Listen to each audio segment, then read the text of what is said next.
Before we get into this week's episode, I know we had thanked Selena before, one of our newest patrons, but I realized that Selena is our second Vineyard member. It's one of the biggest members that we have. The highest level. Yes, highest level. So I wanted to give Selena that recognition and say thank you for becoming a patron and supporting the podcast. And thank you for becoming a Vineyard. Thank Woo! you, Selena. We appreciate you. Yeah. Thank you. Let's get into this week's episode. I'm Nurse Jessica Seitz. And I'm Nurse Erica. And we're Nurses Uncorked, The podcast that takes nursing facts with nursing comedy and makes a little cocktail out of it. Don't forget to hit that subscribe button wherever you listen to podcasts. And please rate, review, and download. Hey, everybody. Welcome back to another Nurses Uncorked. It's Nurse Jessica and Delirious Nurse Erica. And we look crazy today, like seriously crazy. We are sitting again closer than we ever have because we have one microphone and we are on the go. And we're tired. We are tired. Somehow the episode that we were going to have out this week got deleted. It got deleted.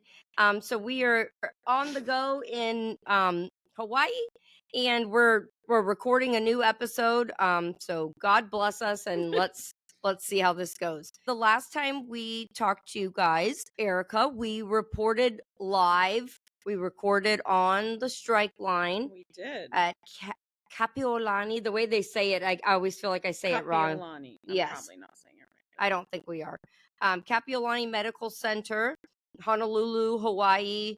And we interviewed a bunch of nurses. They had a one-day strike. And where we left off was at the end of that one-day strike. Mm-hmm. And we're going to follow up what happened the next day, because there's a lot more to tell. And even some stuff that we didn't tell from that crazy day on the strike line as well in that last bonus episode. There's more stuff.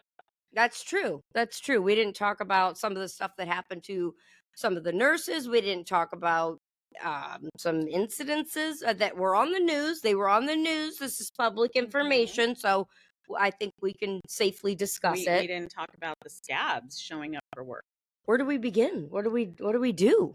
Oh my gosh. What do you think? So, okay, well, I will start by saying that we did not know that we would be going to something the next day until we kind of talked about it, right? Correct. Yeah, we thought it was going to be, we knew it was a one-day strike, right? We were going to be there all day long, and boy, were we there all day long. We were there before the sun came up, and we were there for, I don't know, what, 8 hours or something. We went back to the hotel for like maybe 2 hours and then came back. Mm-hmm. And we were there till it was dark when we left. It was after 7 o'clock at night. Yes, it was late. It was late. To the point that I was rolling around in the grass at one point. I was so tired that I just planted my ass down in the grass and I just sat there, because every time we would move 2 feet, somebody else would say, Nurse Erica, can I get a picture? So I finally just was like, that's it. I'm plopping myself right down here I don't even know, like a cow taking a nap. That's how I felt. I thought you had left at one point, and because I got stopped, and then I finally started walking in the direction I thought you had went, and you were just laying on the grass in the corner. I was. I did. I was so tired, and my legs hurt, my body hurt, and I couldn't take it anymore. But we survived, and we decided, like, based on talking with Rose, which is the head of the union of the Hawaii Nurses Association, and the other nurses, they wanted us to be there and be present for when they attempted to come to their scheduled shift the next day. Yeah, for the lockout. They were supposed to report to work, if you were scheduled that day already in your scrubs, right? Like you would, 7 a.m. And so the next day we got up early, bright and early yet again, and rushed over to the hospital, and it was not good. Not surprising. We were adorned by people that brought us lays made of real flowers, like so many. And then somebody put this crown. Moana crown It's beautiful. of flowers on It has us. a name, but I forget what it is. But for some reason, the way Erica wears hers, she looks like she's a Statue of Liberty. Oh my God, she made me hold up my bottle of iced tea like the Statue of Liberty holding the torch and was making fun of me at the strike. It was special. It was very special. Like, seriously, I don't know, the way it sits on her big ass head. My big ass head. I think I have a small head compared to my body, actually. I don't know. I have a small head. Anyways, the way it sits on the crown of her head, she looks like the Statue of Liberty. So I got a kick out of that. So she's making me put it on today. And actually, these have lasted several days. They still look like fresh. It's crazy. They still look amazing. I just really thought, she doesn't know why I made her put it on. The filming, the recording of this podcast is a little look at my eyeliner. Look at my eyeliner. I have one eye that's done. This one's been ripped off. Okay, so I have like a cat eye sharp enough to kill a man, and then you look dead as fuck. I don't know what to. You don't know that from Taylor Swift? Okay. No. Anywho. So this night, it has not gone as planned, and nothing is working correctly, and we will have to do maybe a patron episode behind the scenes of the insanity of tonight. Yeah, at some point. And if you're not a patron and you want to know how do we continue funding getting to these strikes and doing all this sort of stuff and paying for food and travel and accommodations and extra hooplas, it's because of our patrons, and that means a lot to us. They donate $5 a month, $10, $20. You can donate $2 a month if you want, but any donation helps, and it helps kind of get us to. We want to be able to support all these places. So if you're interested in looking into that, you get special privileges. It sounds like a little kid. You get special privileges. You get the podcast a day early, and we just did a private Zoom with our patrons. Yep. And you get behind the scenes on Wednesdays, patron only episodes. So if you're interested in thinking about that and helping us keep this podcast going, that'd be great. The description's in the link of the video. Let's move on. So we show up the next day, bright and early. And okay, so the nurses walked up to the main entrance, accompanied by the president of the nurses union, and there were two men outside that, by all accounts, no one knew who they were. Like, they had never seen them before. Right. They were not admin or C-suite or management, as far as anybody knows. I said maybe they hired an actor.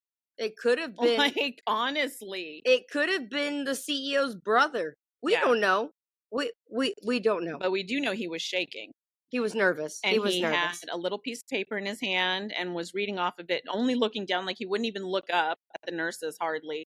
Read it. He was shaking. He was nervous. Then he started doing this rocking back and forth thing on his legs. And there was the other guy there. I don't know what he was even there for. Backup? I don't know, because he never said a word. Was he like the bodyguard? No, he was like smaller, I think, actually. And he just stood there.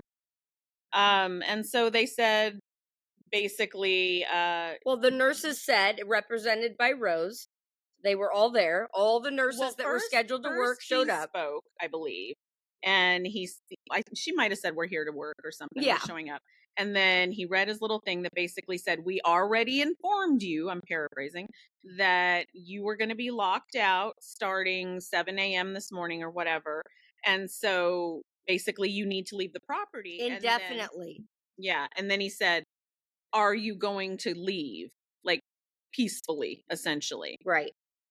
And, I think they wanted for the nurses to just say, yeah, okay, bye. But what they weren't counting on was the badass that Rose is, the president of the union, because, oh my God, was she something to behold. And that was just the beginning of it. That was before the speech. That woman is something. She is amazing. She is amazing. And she basically said, like, look, we're here to work. We're showing up and we want to hear from you. Are you telling us that the nurses cannot come in to take care of the patients? Like, she made them answer it, which I thought was really good. Yeah, don't just reread a statement. Right. We're asking you, we're here to work.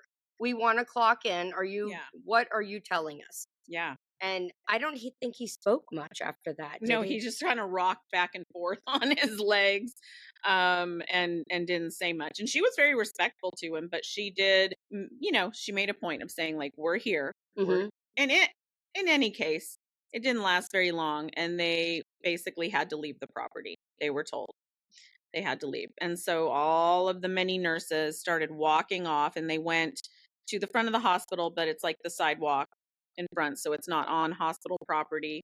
There were many tears. I mean, There was a lot of tears. yeah, a lot of nurses, Yeah.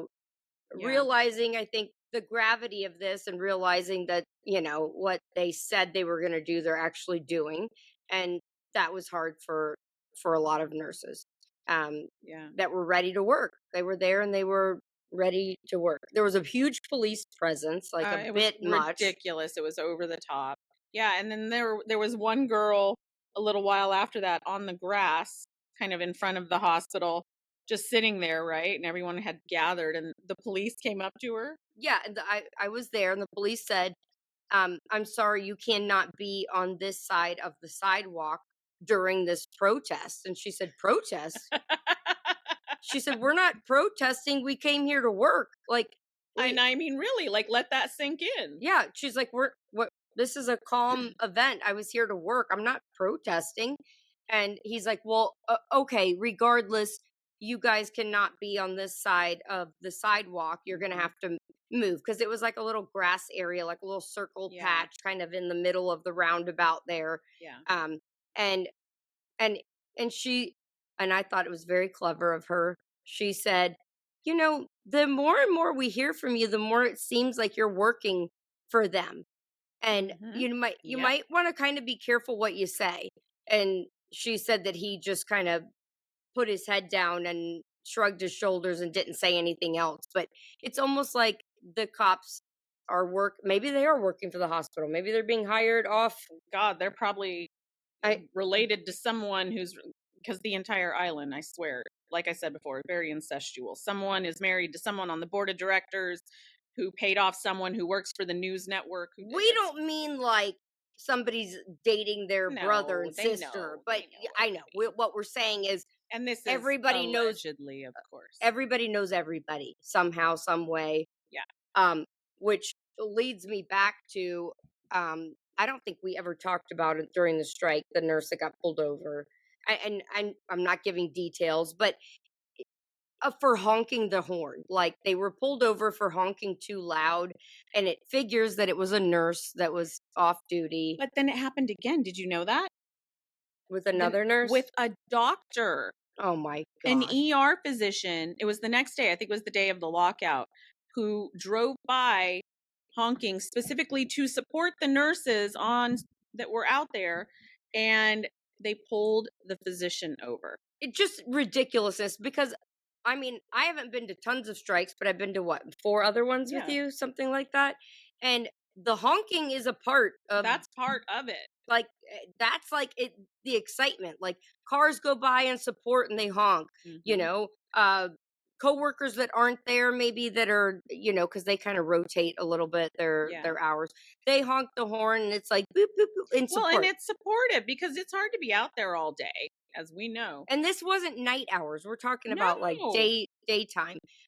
But they had some rules set in place that you couldn't honk. I don't know. Yeah, it's something like, it's not that you can't honk, it's that you can't lay on your horn, which no one was really laying on their horn, but also that you can't, like, repetitively.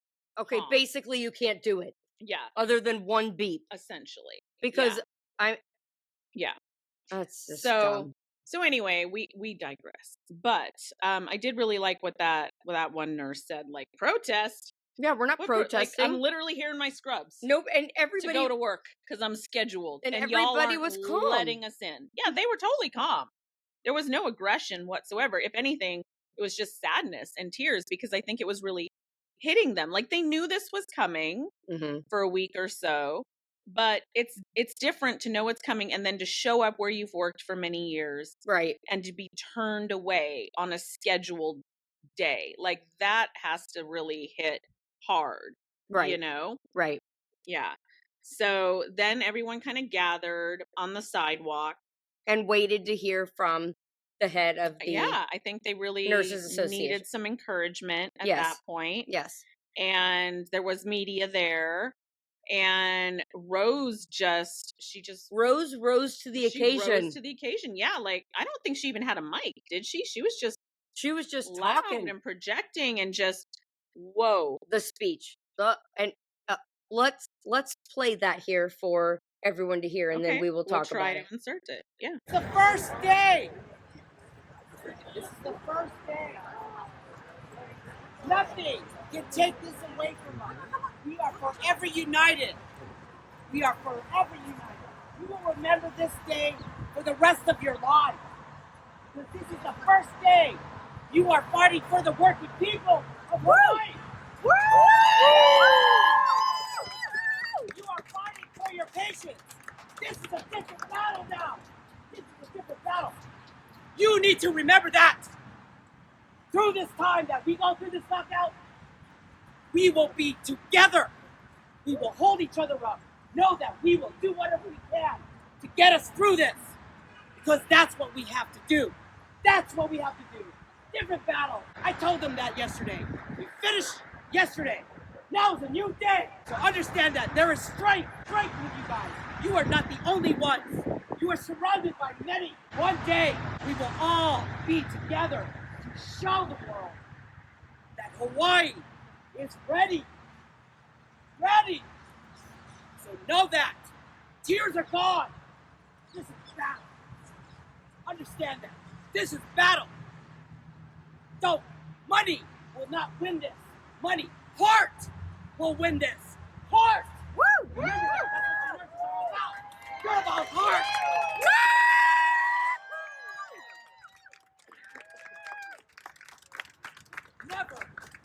Never let anyone tell them you're any less. That is the same for every worker in the state. We felt it as Kapiolani, stronger for it. Because no one tells us we're any less. We make it. So that is what it's going to take to win this. We know that we are going to win this. So go forward. Go forward after every day. Each day we go by. Know that we will be there. Talk to me. Talk to each other. Because that's what it's going to take.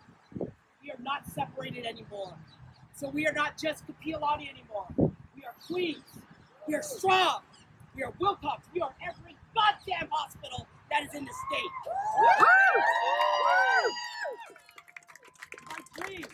My dream is not just Hawaii. We will unite all of the nurses in the United States to fight this. We are tired. We've had it. It's not just our battle anymore. It is everybody's. So remember that. Anytime you feel down, you reach out and not be alone. Anytime you feel down, you look to your coworker and say, I need help. Because that's what we should have done the last 3 years, and that's what we're going to do now. So remember that. You tell your coworkers that. You tell everybody that. So when we call and we say we need you, you need to come. Is that an agreement? Yes. Will you come? Yes. I love you guys.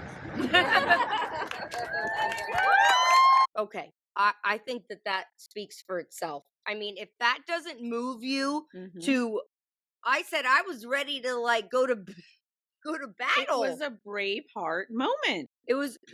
I felt like it was a changing moment in history for nurses. Yeah. Like, I mean, if that doesn't motivate nurses to stick together, to come together, and to put fear aside, because that we all know the fear of retaliation. Don't even get me started on the fear of retaliation. It runs deep. It runs deep. Especially here. Yeah. Especially here. And it runs very, very deep. And, you know, all over the place. But and when we say especially here, the culture here in Hawaii is very, I'd say you kind of, you're not a martyr, but you don't complain. You don't complain, Yeah. and you're respectful. And even if things are rough, you just do it. Yeah. And you keep going because it's seen as like almost disrespectful if you're if you're too outspoken, maybe. And, I don't want to. So they hate Erica here. They Well, Erica's an anomaly here the in Hawaii. nurses love me, I think. The hospital. But I will say that there's a lot. The nurses want to speak to Erica and tell her things, but then there's also a fear of, like, if I say too much, or if what if she talks about what I said, and then Very frustrating. Yeah. Can I talk about that for a moment? And Yes. I'll be a little bit vague on purpose, but there were a couple of things that I made some videos about that I felt were powerful statements, and was asked to remove after the fact. And so I did in one of the cases. I'm struggling, because part of me is like, you know what? If you have seen any of my content, you know damn well that I'm going to talk about stuff. Like, the reason I'm here is because they know that I will not back down, and I'm not afraid to tell the truth. And this needs to be shared everywhere. It needs to be shared. This story needs to be shared everywhere, because if you didn't watch the first episode that we did on this, which is episode 65, you need to go back and watch that. And we talk a lot about what's going on. But this is a different case in nursing and in nursing strikes, because of the way the hospital is responding is huge. And if this does not go in favor of the nurses, this is going to change, I think, the way that things are handled in the future. Set a very dangerous precedent, because other hospitals in other states will inevitably look at their playbook and go, so that's how we do this. Okay. Got it. So you guys need to be following this closely and paying attention and supporting, sharing, getting the message out there to anybody about what's going on in Hawaii. And like we were saying, if you don't know what we're talking about, the difference is that typically, Erica, what do they do? Yeah, so they, in this case, had a 1-day strike. They will tell the employer ahead of time, 10 days notice, how long the strike is going to be. It can be 1 day, 3 days, it can be any length, or it can be an open-ended strike, meaning you just keep striking until you reach an agreement. Right. This was a 1-day strike. It's literally the very bare minimum that you can do. And the hospital, before the strike even happened, said, well, we're going to lock you out when you try to come back to work the next day. Now, that's always retaliation when a hospital tries to do that. But normally when they do it, they say, okay, we're going to lock you out for 3 days, maybe 5 days, till the end of the week, because we contractually agreed to pay the scabs for X amount of days. And so even though you're coming back, like, we still have to pay them for another 3 days or whatever. That's bad enough. That's still retaliation. You're still putting patients in danger. You're still taking away money from your full-time employees. Because why would they not want the nurses that know the place and know what they're doing to get back in there as soon as possible? Right. They are doing it because they're angry and they want to stick it to them and say, you did this to us and we feel like it was dirty. This is what we're going to do to you. So typically, I mean, I think the most is like usually 7 days, right? Yeah, I think that's about the most that I've seen. Yeah. But to hear an indefinite lockout, like a 1-day strike. Like a what? Insanity. Absolutely insanity. This is kind of unprecedented. It never happens. And we've explained before how they're trying to get around it by saying it's an economic only strike, not an unfair labor practice strike, because one is legally protected, one is not. But basically it's blatant retaliation like we've never seen before, and it has the possibility for setting a dangerous precedent. So it's really an important thing, and that's why we wanted to come out here for this. But should we get back to the speech a little bit? I feel like we glazed we're going to talk about the speech after we hear a word from our sponsors. Erica, so we've been on the strike line in Hawaii, and while we were there on the actual strike day, there was a stinky situation that occurred somehow magically, right? Yeah, right outside the entrance there was a really odorous smell that no one could attribute to anything, didn't know where it was coming from. There is suspicion that the hospital actually was releasing this smell against the strikers, because they actually have done that supposedly in the past. In any case, I'm out there on the strike line and it dawns on me. This would have been the perfect opportunity to use stink bomb odor blocker. Yeah, it made me think that stink bomb, why just only use it in the freaking hospital or at in your work setting? Apparently, it can be used outside the hospital as well. Yeah, I mean, I would say if you're on the job, don't leave it inside. If you're going on a break, you don't know when the hospital's going to unleash fury on you. Or if you're on the strike line, Yeah, bring some stink bomb odor blocker with you, because it would have been really handy. it would have for been me to just dab it under my nose. tremendously handy. I would have rather smelled some pina colada than I would have whatever the fart spray was that they were spraying out on the nurses. Yeah. Allegedly, yeah. Yeah. Stink bomb odor blocker, not just for inside hospitals, now for outside as well. Go to stinkbombodor-blocker.com and use code uncorked15 for 15% off. All right, we're back. Let's talk about what Rose did. Oh Woo! my gosh. Woo! Like, if anybody needs a motivational speaker, and I don't know if she's ever done that or if she would even want to do that, but wow. You need to reach out to Rose with the Hawaii Nurses Association, because I felt like I was witnessing history.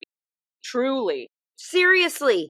It was so motivating and inspirational. It was like guttural and raw.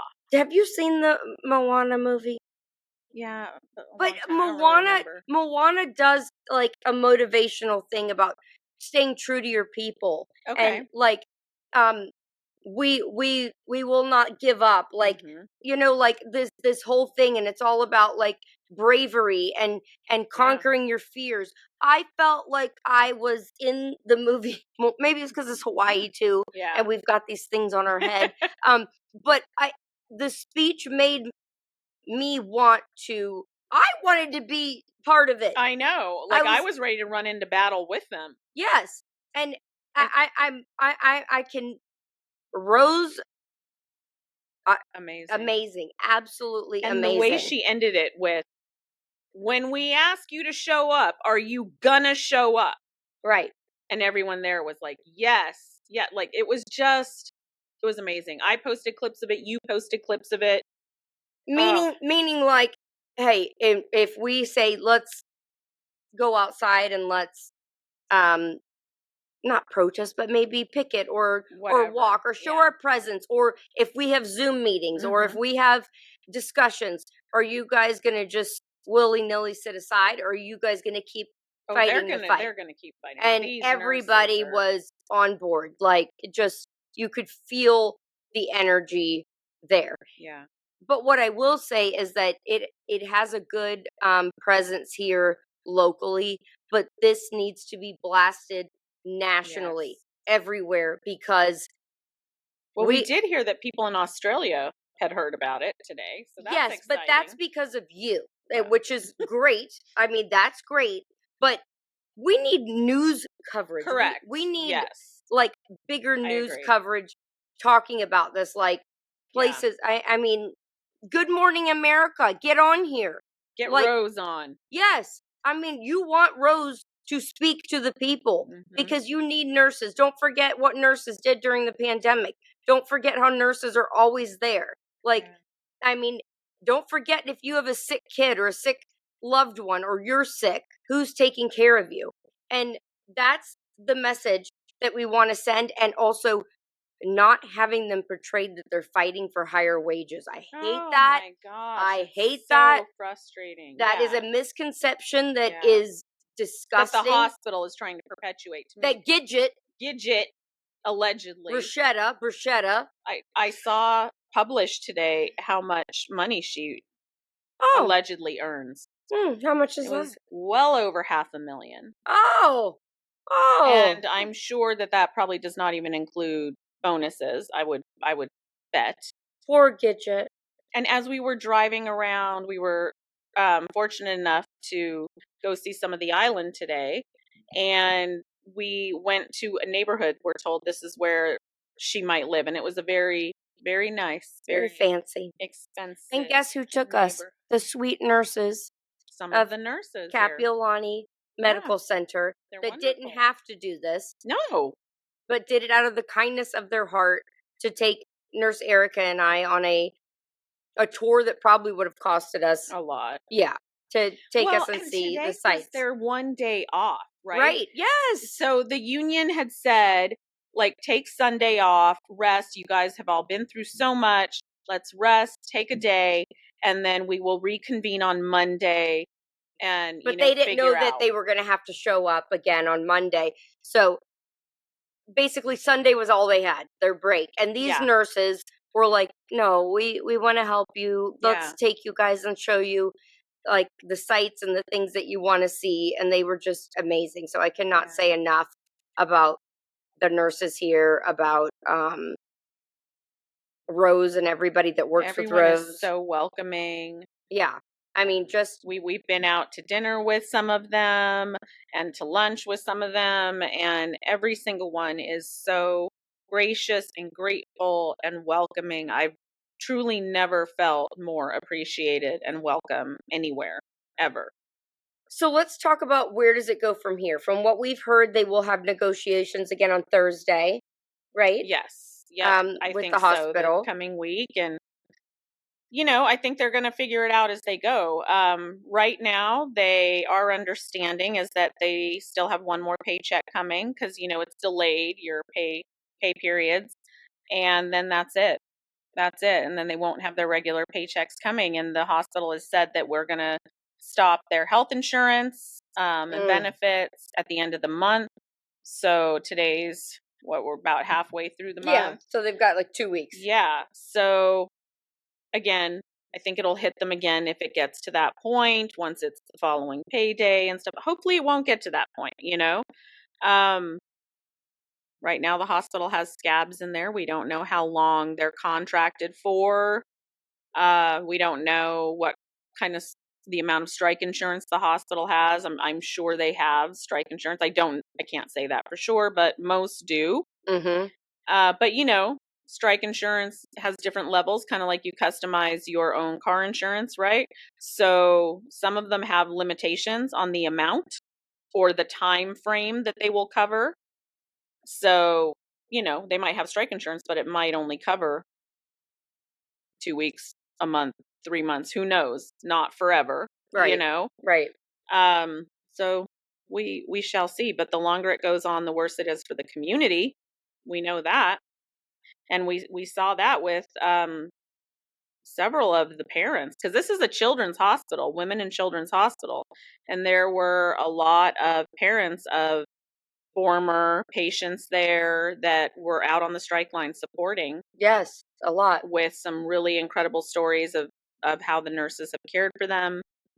And a lot of heartfelt stories. Like they were, that was moving in of itself. I mean, even former patients that had been there that were now doing well were there to support. Like, it's just crazy. And I think also, let's talk about the importance of people understanding what it's like to be a nurse in Hawaii on an island that is because you said that sort of hit you like a ton of bricks. It did.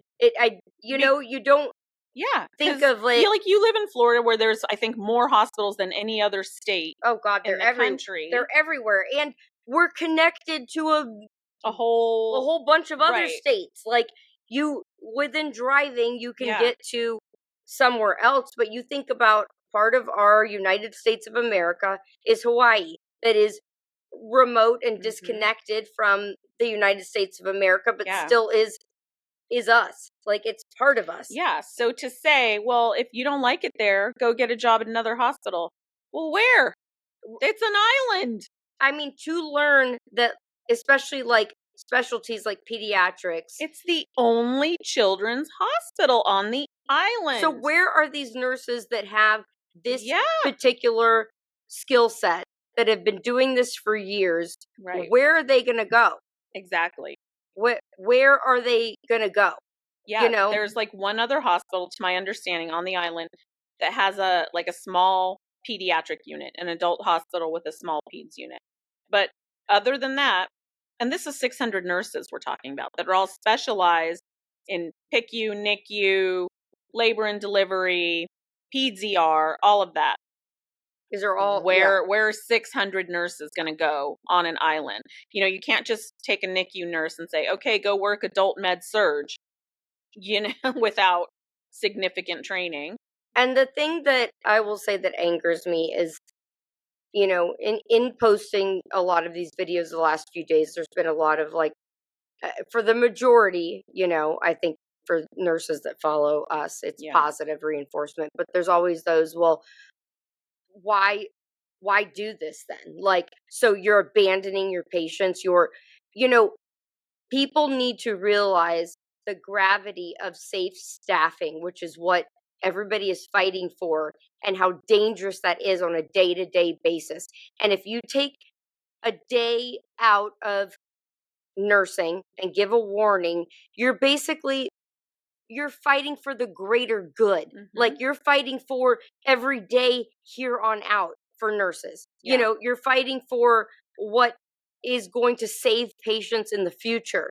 And the fact that these hospitals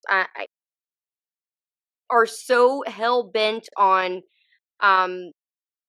acting like, well, we can't do that here because, you know, every patient is different, and you just, you know, you may need a ratio like this one time and then this like another time. Well, you know what? Things change on a dime, and emergencies come in on a dime. And you know what? Let's say, hey, maybe a nurse is taking an assignment and they're easy patients that day. And sure, but yeah, exactly. But who the hell knows? I can tell you, working in labor and delivery, emergencies roll in constantly all the time, where it takes all hands on deck, you know?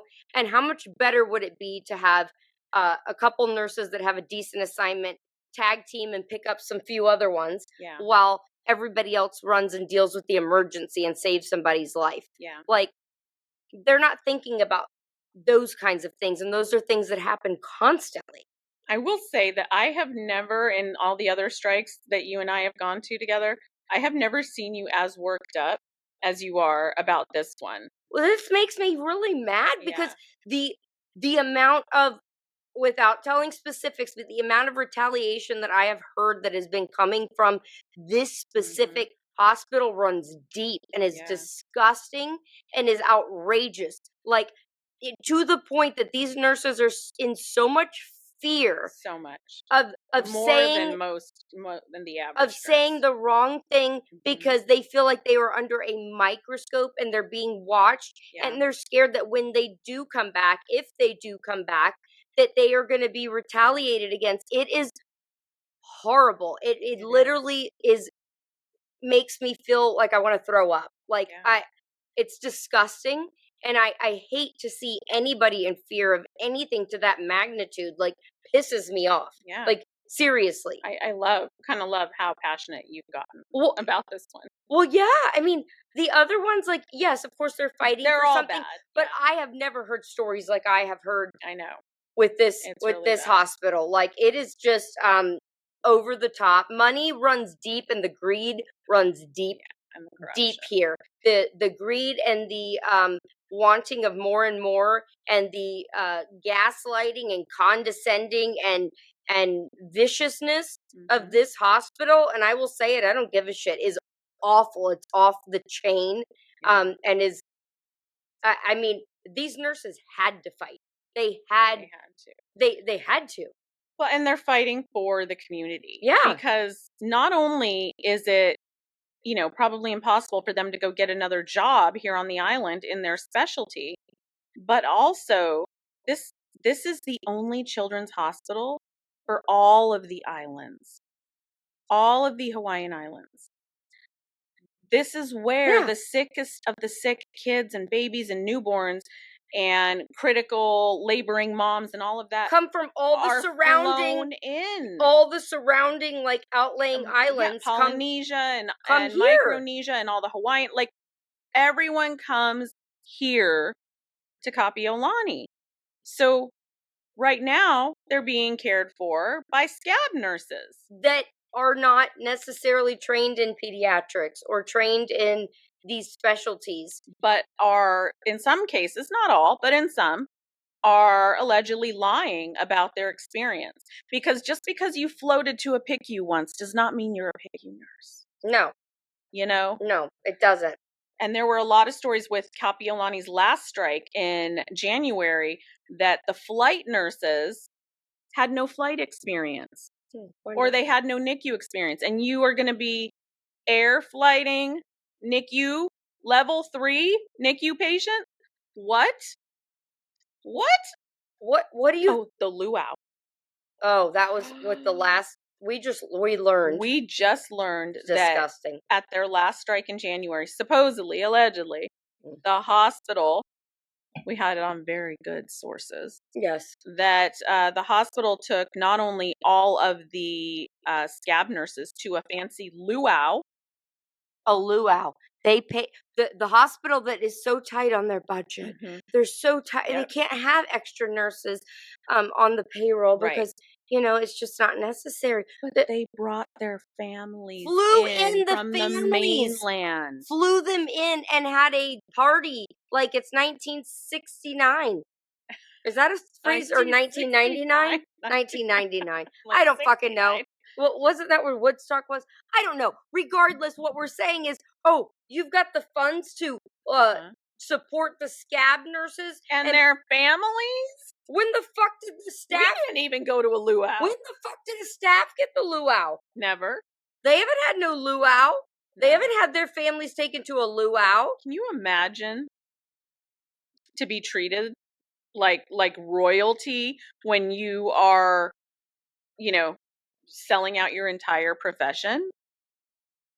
Sorry. But this was your first time seeing a scab bus. Yes. Seeing the scabs arrive, right? Yes, because I don't know why in the other ones we didn't get to. Well, we were too busy being in the same hotel with them, unbeknownst to us. Well, that's true. I was worried that was going to happen again here, but thank God we're not in the same hotel. Yes, we got to see. I got to see what nurses do when the scabs arrive on the bus, and it's very moving. But it is very regulated, which, is kind of... Well, it's different place to place. So some places, there is no limitation to blocking a bus.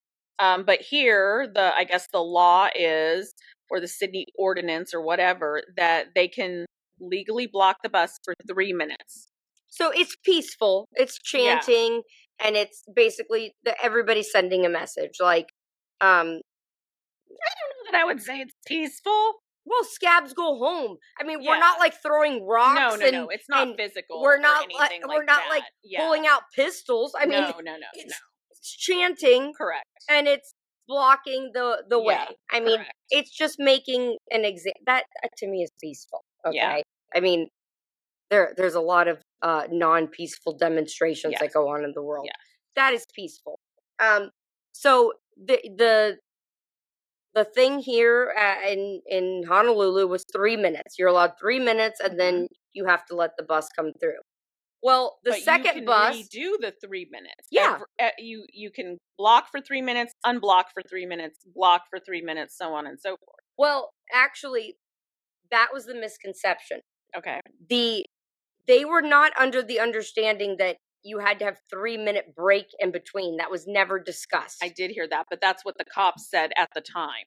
That's what they said, but that was not what was discussed. What was discussed was you can do 3 minutes, then you stop. Well, the other buses were coming in one on top of the other. Yeah, there was like 4 big buses in a row. So the nurses were upset. Mm-hmm.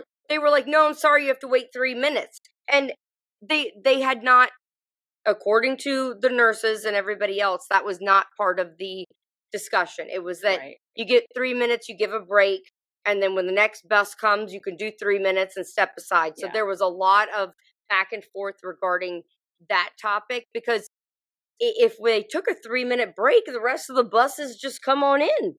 Yeah. They could come one right after the other, and then you can't show your demonstration, and this is a controversial subject. There are people that are going to try to misconstrue this, that are like, you're condoning violence. This is not violence in any way. There was no violence. There was no throwing or touching or threatening or nothing at all like that. The most violent thing was beeping of a horn. Yeah. Car horn. That was just out of control. Yeah. It was just, oh, Lord Jesus, take the wheel. But historically, I will say, and not necessarily in nursing, but with scabs and crossing a strike line in general, historically, there has been violence, considerable violence.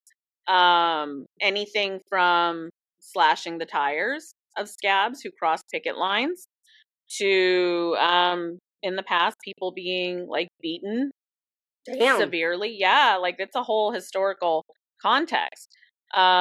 Because they were, going to send a message that this is not okay and it will not be tolerated. And I am in no way saying that's what we should do. Not at all. No. Not even remotely. But if you've never seen what happens when people try to cross a picket line or strike line, not even just in nursing, just in general, like look into it, because it's a very passionate moment, and everyone is on heightened, emotions. It's very emotionally charged.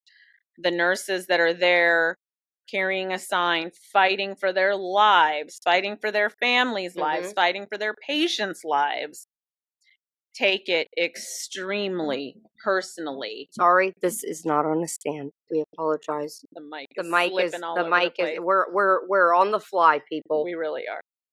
Now, in wrapping up this particular podcast, I'm going to get Erica heated here. What? I want you to discuss. This is the last. If you watch the last episode, you will know, or you listen to the last episode when Erica said, "Hear me when I say." That's when the Erica comes out. If the scabs didn't show up, Erica, there would be send no the message. What would happen? What would the hospital do? They would be forced to negotiate to avert the strike in the first place. When the scabs show up, they ensure that the strike takes place. If there were no scabs, there would be no strike. If there were no scabs, there would be no strike. Because the hospital is not going to let the patients sit there and rot and die. They can't. They are legally required to have specifically registered nurses there in every unit. They are required by all of the accrediting agencies. They are not going to risk losing their accreditation. They are not going to risk being able to bill Medicare, Medicaid. They are not going to risk their doors closing, which is all the possibilities of what would happen if they didn't have RNs in the building. They're never going to risk that. So if you are a scab nurse, think about it. Just think about it. Think about changing the future and the way that things are handled, and maybe think about I put money aside, because I hear that all the time. We got to get that bag. We got to get that money bag. We got to money speaks volumes about you as a person if that's the only thing you care about. That is a reflection of you and your complete and utter lack of character. Here she goes. I knew it. Yeah. And you know what? How do you think your kids are going to view you one day? Right. Not really, truly. Like, that is what you're teaching them.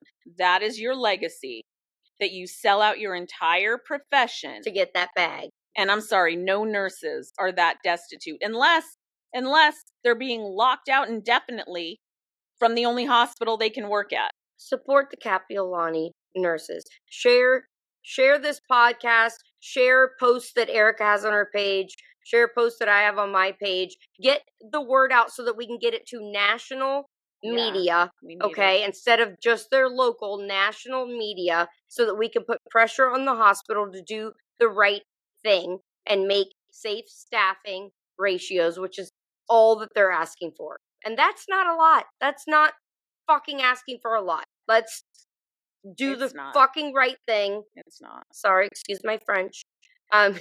Do the right thing, and come on, people. Let's fix this for everybody, for the future of our profession. Yeah. And while we're talking about cross and strike lines, and this is like my enema of the week award in general. Okay. I want to give this to people that are scabs and want to pretend and hide like they're not scabs.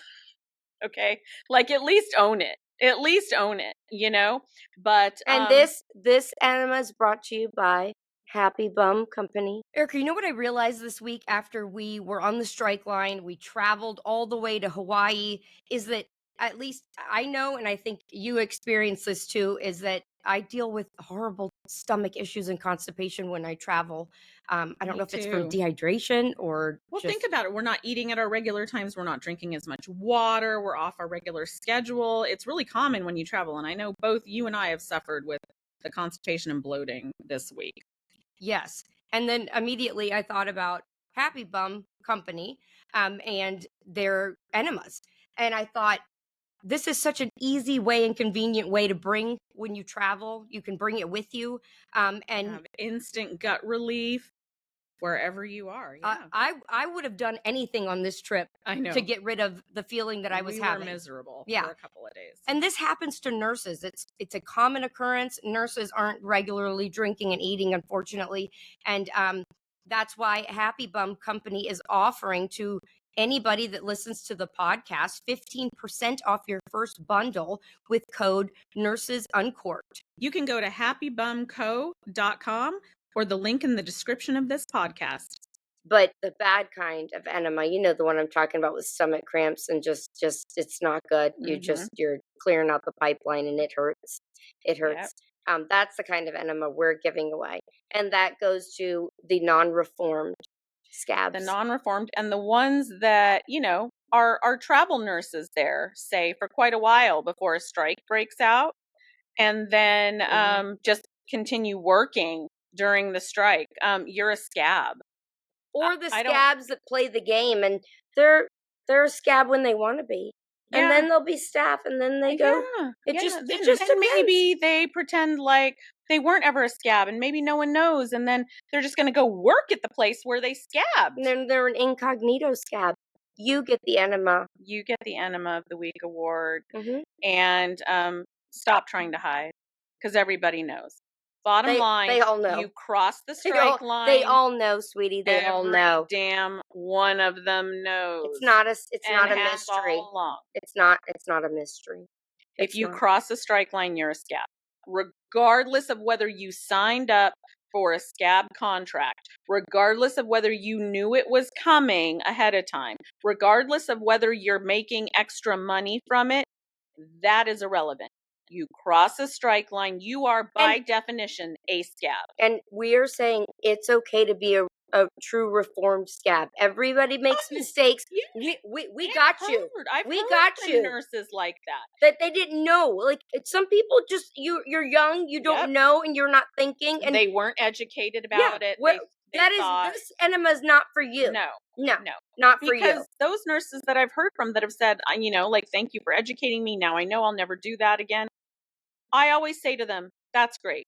You live and you learn. Now make sure everybody makes spread mistakes. That message. Everybody makes mistakes. What you have learned. That's fine. You've learned and let others know. But we're talking about the ones that continue to do it, play the field, go back and forth. They're just working the system. This enema's for you. It is, in fact, for them. All right. Well, I think that wraps up this week's episode of Nurses Uncorked. Until next time, right, Erica? Yeah. Take it away on the next Nurses Uncorked.